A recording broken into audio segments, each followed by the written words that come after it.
Vend parkimet që janë të hapësirave publike, shpesh herë pra ndodh këtu në Tetov që të uzurpohen nga biznese të ndryshme.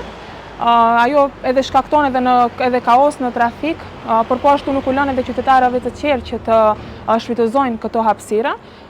Sigurisht që kur ka pasur nevojë, Inspektorati Komunal ka qenë në terren, por që kemi shkuar sipas asaj që të bëjmë vetëm një paralajmërim këtyre bizneseve, që të mos shkojmë direkt me gjoba.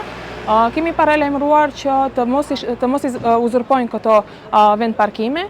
Sigurisht nga Inspektorati Komunal po ashtu na informuan se shumë shpejt do të nis një aksion edhe më i gjerë, jo vetëm për vend parkimet publike që uzurpohen nga këto biznes, por edhe të gjithë hapësirat e tjera apo pengesa rrugore që shpeshherë individët apo qytetarët uzurpojnë një pjesë të vendit.